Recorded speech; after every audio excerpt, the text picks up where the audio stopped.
آپ سن رہے ہیں کتاب تلاش، باب نمبر 11، پلاؤ کی دیگ۔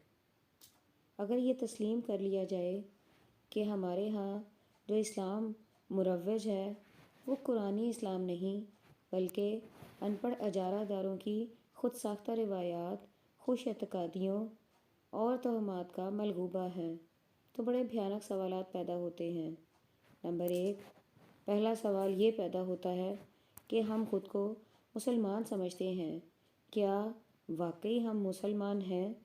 سوال نمبر 2، کیا صرف نمازیں پڑھنے اور روزہ رکھنے سے فرد مسلمان بن جاتا ہے؟ نمبر 3، کیا اسلام ایک ریچول کا نام ہے جس پر عمل کرنے کے بعد ہمیں مکمل آزادی ہے کہ جھوٹ بولیں، دھوکہ دیں، منافقت روا رکھیں، جسے مہذب دنیا ڈپلومیسی کہتی ہے، ہیرا پھیریاں کریں جسے آج سیاست کا نام دیا جاتا ہے؟ نمبر 4، کیا انا پرست حاکموں اور خود ساختہ ان پڑھ مذہبی رکھوالوں کی من مانیوں کے خلاف کلمہ حق نہ کہنا اخلاقی جرم نہیں؟ سب ہیڈنگ آلنا صاحبو، یہ سوالات بڑے خوفناک ہیں، ان پر ہم بھی سنجیدگی سے غور نہیں کرتے، کریں تو ہمارے پاؤں تلے سے زمین نکل جائے۔ چڑیا کے بوٹ کی طرح ہم آلنے سے گر جائیں۔ ہر شخص نے اپنے متعلق خوش فہمیوں کا آلنا بنایا ہوتا ہے۔ یہ آلنا ہمارے لیے باعث سکون ہوتا ہے، باعث اطمینان ہوتا ہے، باعث تحفظ ہوتا ہے۔ یہ خوش فہمیاں ہمیں خود سے راضی رکھتی ہیں۔ صاحبو، جینے کے لیے خود سے راضی رہنا بہت ضروری ہے۔ ہمیں حالات سے شکایت ہوتی ہے، خود سے نہیں، چاہے ہمارا کردار کتنا ہی ٹیڑھا کیوں نہ ہو۔ یقین کیجیے کہ ہمارے رہبر ہم سے رنجیدہ خاطر ہیں کہ ہم اسلامی اصولوں پر نہیں چلتے۔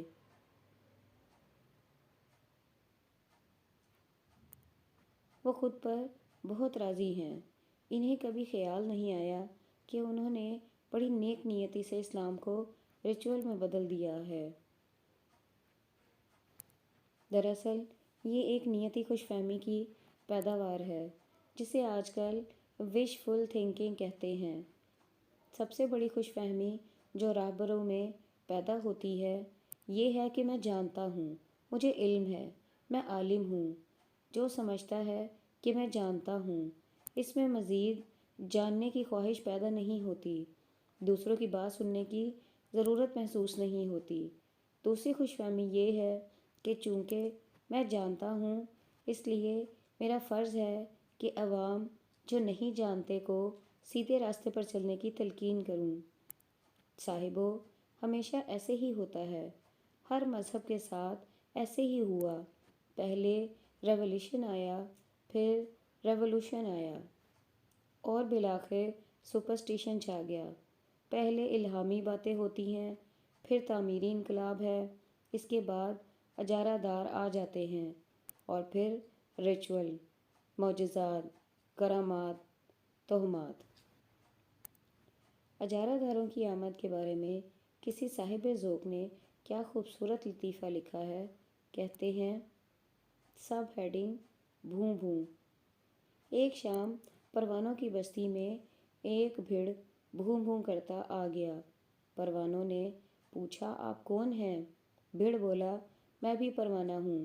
پروانے بہت حیران ہوئے، ایسا بھوں بھوں کرنے والا پروانہ انہوں نے کبھی نہیں دیکھا تھا۔ کہنے لگے، میاں آپ یہاں انتظار کریں، ہم اپنے بوڑھوں سے پوچھ کر آئے۔ بڑے بوڑھوں نے کہا، یہ بتاؤ کہ وہ جو خود کو پروانہ کہتا ہے وہ ہے کیسا؟ پروانے بولے، دیکھنے میں عجیب سا ہے، رنگ بسنتی ہے اور بھوں بھوں کرتا ہے۔ بڑے بوڑھوں نے جھانک کر نو وارد کو دیکھا تو بڑے حیران ہوئے، بولے، یہ تو کوئی عجیب سی شے ہے، پروانہ نہیں لگتا۔ اندر سے ایک بوڑھا پروانہ بولا، نہ میاں، جلد بازی نہ کرو، کیا پتہ پروانہ ہی ہو۔ بڑے بولے، بابا وہ تو ہم سے بالکل ہی مختلف ہے، اور پھر بات یوں کرتا ہے جیسے